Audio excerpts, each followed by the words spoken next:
자, 안녕하십니까. 이시면의 주식뉴스 공장 10월 11일 옵션 만기가 마무리된 목요일 마감 브리핑을 시작하도록 하겠습니다. 외국인 오늘 옵션 만기가 마무리됐습니다. 변동성이 아침에 해외 시장이 급락으로 인해서 시가가 개파하게 나왔죠. 종합지수 역시 종가가 저가로 끝났습니다.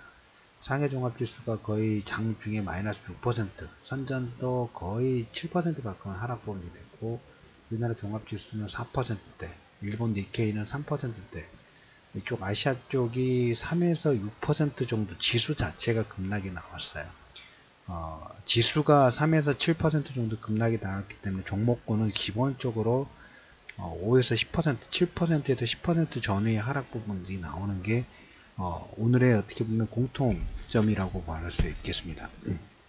외국인이 그러는 와중에 푸시 오늘 거의 한 200배 이상의 수익폭이 나왔고, 오후장 들어서 역공격 부분들은 들어왔죠. 풋 매수 부분들 청산을 하고 장중에 풋 매도를 급격하게 씌우더니 오후장 들어서 선물을 그냥 5,000계약 마이너스권 내서 13,000계약 가까운 매수로 전환하면서 또 역공격 부분, 변동성에 따라서 수익 부분들을 챙기는 모습들이 좀 나왔어요.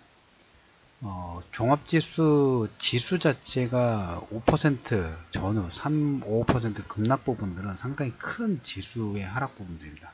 지금 시점에서 어제 말씀드렸던 로스차일드 가문의 그 워털루 전쟁을 역공격하는 그것과 상당히 좀 일맥상통하는 느낌 부분이 없지 않아 좀 있어요. 자, 오늘은 결론부터 말씀을 좀 드릴게요. 해외 시중 국채금리라는 트리거 역할, 그리고 오늘이 이제 11일입니다. 아직 한 5일 정도 전후가 남아 있습니다. 환율 보고서 남아 있고, 이탈리아 예산안 관련된 부분들, 얼마든지 트리거를 만들 수 있는 요건 자체가 이쪽 변동성을 만들 요건 부분들은 언제든 위아래 상방 하방 부분들 다 존재를 하는데, 오늘은 첫 번째로 말씀드릴 부분들이 이겁니다. 남북 경협 관련된 부분들은 중간선거 전 가능성 부분에서 전 이후로 밀리다 보니까 우리나라 보호막이 약간 뭡니까? 약해져 있는 상태죠. 약해져 있는 상태인데, 아침에 모닝 브리핑에 말씀을 잠깐 드렸던 것처럼 강력한 대북 제재를 이끌었던 니키 헤일리 대사가 연내 사임을 합니다. 그 이후에 골드만삭스 출신인 지금 뭐 나오는 것은 연내 사임 부분들하고 골드만 출신인 디나 파월 전 백악관 국가안보회의 부보좌관이 검토가 되고 있어요. 전 강력한 대북 제재를 이끈 사람 대비 협력 관계, 특히 중미 쪽, 중동 지역의 불협화한 부분들 상당히 좀 소강시킨 하나의 역할 부분들을 했다는 얘기도 드려뒀고, 두 번째로 이제 보시면 우리가 이제 금리 트리거라는, 금리가 인상될 수도 있다는 불안 심리가 하나의 이런 역할 부분들을 만들었죠. 그리고 실적 시즌이다 보니까 자사주 매입 부분 안 한다 보니까 그 공백 자체가 상당히 크게 나왔어요. 그리고 보시면 이제 미국과 중국이 그 협상 관련된 부분에서 서로 지금 막말이 서로 계속 왔다 갔다 하고 있어요. 작년에 우리 북한과 미국의 뭐 고성방가 했던 것처럼 말로 불바다 만들겠다라는 거하고 진비에 다름이 없을 것 같아요. 항상 보면 정치권에서는 보이는 숫자에 큰 변화가 있을 때 바로 액션이 진행이 좀 됩니다. 상해종합지수가 오늘 장중에 거의 6% 하락 부분들이 나왔고, 트럼프도 오늘 카카오톡과 텔레그램에 기사를 올려드렸습니다만은 연준 미쳤다 라는 걸로 어떻게 보면 이번 달에 한편으로 보면 중간선거를 위해서 공화당 쪽 상원은 무조건 지켜야 된다고 말씀을 좀 드렸죠. 이제까지 공들인 게 있는데 주가 지수가 급락 부분들이 나온다 하면 어떻게 보면 도발물이 타불이 될 수 있는 하나의 요건 자체가 될 수 있겠죠. 한편 우리가 다른 측면을 본다 하면 그리고 그렇기 때문에 어떤 액션을 만들어야 하는 계속 이렇게 방치해서는 시진핑도 마찬가지고 트럼프도 마찬가지고 지수 자체가 급락이 나오는데 정치권에서 움직이지 않는다면 이건 어떻게 보면 성과라는 측면 부분과 그 다음에 중국의 시진핑 집권 2기에 대한 강력한 도전 자체가 될 수 있다는 의미를 좀 드려보도록 하겠습니다. 역으로 공격 포인트가 생길 수 있다는 내용을 두 번째로 얘기를 드려보도록 하겠고요. 세 번째로 보시면 위안화가 오늘 상해종합지수가 거의 6% 정도 급락이 나왔고, 코스피도 4% 급락이 나오고, 일본 니케이도 거의 4% 가까운 하락 부분이 나왔죠. 정치권이 움직여야 될 하나의 요건 자체가 생겼고, 그 다음에 이제 위안화가 최고치 돌파 부분들을 근접합니다. 7위안, 장중에 제가 확인했을 때 올해 위안화의 최고치가 6.9349예요. 근데 지금 0.9319, 9320까지 근접을 합니다. 이거 역시 위안화 약세 부분들의 분출 부분들이 됐을 경우에는 시장에서는 중국에 대한 자금 유출 압박 부분들이 더 커졌다. 즉 역으로는 중국이 쓸 수 있는 카드 자체가 점점 지준 인하를 했지만, 내수 부양 부분을 했지만 실질적으로 그 정책의 메커니즘 자체가 발동되지 않는다는 하나의 의미 부분도 될 수 있어요. 정치권은 항상 보면 이런 하나의 숫자, 정고점이든 숫자가 급락이 나왔을 때 움직인다는 얘기를 전제 조건을 말씀을 좀 드렸죠. 그래서 중국 위안화 최고점이 올해 6.9349인데 6.9319, 9020까지 근접을 하면서 액션 부분들이 나와야 되는 시점이 가까워져 가고 있다라는 얘기를 드렸어요. 자, 그런 와중에 이제 오후장에 인민은행장, 중국의 인민은행장, 그 다음에 문우신 재무장관, 그 다음에 존 윌리엄슨 뉴욕 연은총재가 회동을 발표를 했습니다. 발표를 하고 그 경제 논의 부분들을 할 것이다. 이제까지 보면 거의 한 달 동안 고위급 회담 관련된 부분에서 전혀 액션 부분들이 없었죠. 서로 뭡니까? 공격하기만 바빴는데 고위급이죠. 인민은행장도 고위급, 제누신, 문우신 재무장관도 고위급, 연은총재도 당연히 고위급이죠.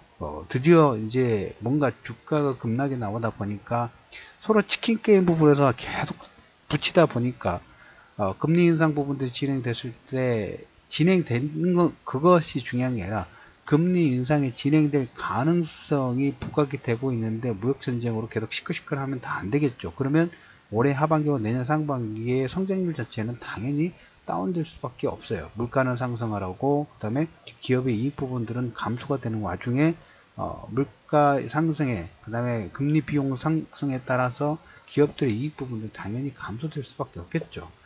그리고 주가라는 측면에서 보시면 트럼프도 주가가 하락에 나오는 게 아니라 작년에 그 감세 정책, 시장에서는 여러분들한테 올해 말씀드렸던 것처럼 작년 감세 정책 이후에 중간선거 이후에 제 두 번째 트럼프의 세수 부양 정책의 가능성 부분들을 얘기를 좀 계속 나오고 있습니다. 그 부분도 여러분들이 생각해 두실 필요가 있습니다.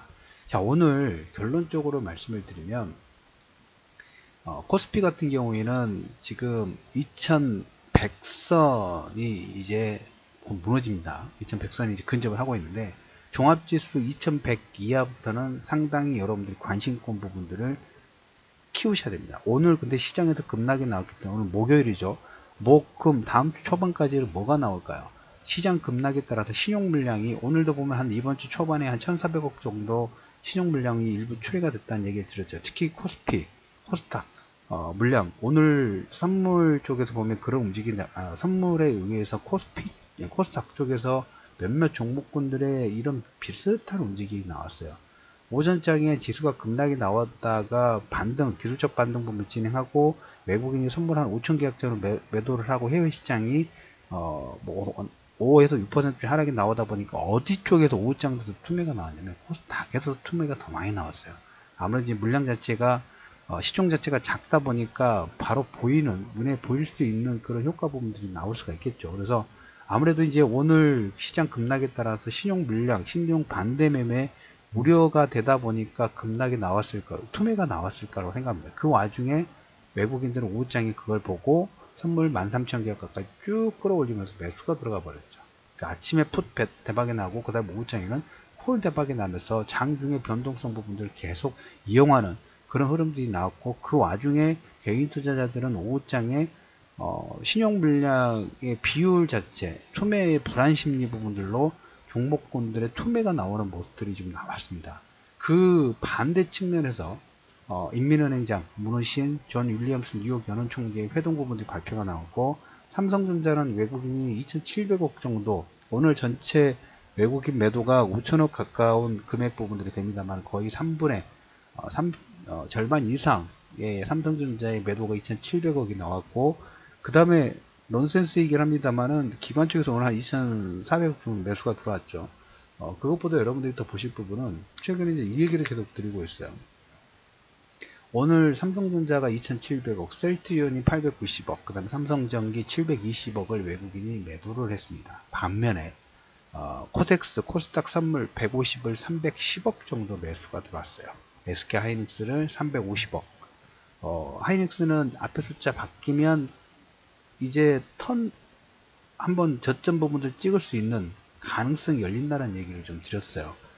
근데 이제 그것보다 코덱스 코스닥 150 선물을 310억 정도 매수했고, 코덱스 코스닥 150 레버리지를 45억 정도 매수가 들어갔습니다. 우리가 지수의 관심권 부분들은 이번 주말에 이탈리아하고 환율 보고서의 불확실성, 그리고 치킨 게임 부분은 미국과 중국이 이제 거의 부딪히기 직전입니다. 누가 핸들을 돌려야 돼요. 누가 돌릴지는 모르겠습니다. 중국이 뭐 돌릴 확률 자체가 높지 않을까라는 생각 부분들 하는데, 이제 양쪽 다 트럼프도 시진핑도 어느 정도 핸들을 서로 그대로 놓고 가만히 두는 게 아니라 핸들을 약간 방향을 틀어야 하는 필요성, 당위성 부분들을 분명히 느끼고 있을 거라고 생각합니다. 그래서 트럼프가 미리 그 연준 미쳤다라는 표현 부분들을 좀 하지 않느냐라는 생각 부분들 좀 합니다. 그래서 지수 자체에서 보면 우리가 시총 상위 종목군들 보시면 포스코도 보면 25만원 하회될 경우에는 관심권 부분들을 1차적으로 어디서 돌리는지 관심권을 키워야 되고, 삼성전자도 43,000원대 진입 부분을 됐기 때문에 매수의 관점보다 또 어디서 돌리는지 하방 경직 부분들을 만들어내는지, 왜 지수 자체가 돌렸을 때는 가장 먼저 시총 상위 종목군들이 지지 바닥을 확인하고 돌리는 파동 부분들이 나올 수 있기 때문에, 그리고 말씀드렸다시피 종합지수 전체적으로 보면 2100 하회 될 경우에는 하회 시점에서는 선발대를 만약에 우리가 전체적으로 전체 100%의 기준 부분을 잡았을 때 선발대를 최소한 뭐 3에서 10%, 5% 전후의 선발대 부분 보인다 하면 우리가 그 3% 전후까지 2100 하위 될 때마다 3에서 5% 정도까지 선발대 부분들이 계속 진입 가능성을 열어두실 필요가 있다라는 얘기를 드려보도록 하겠습니다. 오늘 10월 11일 마감 브리핑에서 한 줄 정리 부분들을 선언을 한다면, 치킨 게임 위안화 최고치의 돌파 근접 부분이 나왔고, 상해, 니케이, 코스닥 모두 다 거의 4% 가까운 4% 사이에서 6% 정도 급락 부분이 나왔기 때문에 정치권, 특히 중국과 미국의 정치권들이 움직여야 될 타이밍, 치킨 게임의 핸들을 틀어야 하는 당위성 자체가 생기기 시작했고, 그 당위성 이후에 인민은행장과 문우신, 존 윌리엄슨 뉴욕 연은 총재의 회동, 특히 경제 문제에 대한 회동 부분들을 곧 발표가 나오지 않을까라는 관점 부분을 얘기 드리면서, 10월 11일 역발상 관점 2100 하회되는 시점부터 여러분들 레버리지 종합지수 마찬가지 코스닥도 지금 외국인들이 소폭 계속 저가 매수 부분들 진행하고 있죠. 그 모습에 체크할 필요가 있고, 이번 주 후반은 신용 물량 부분들을 안 틀리고 물량이 나올 수 있기 때문에 그 모습만, 그 뭔가 수급의 공백만 잘 견뎌주시기를 말씀을 드리면서 11일 마감 브리핑을 마무리하도록 하겠습니다.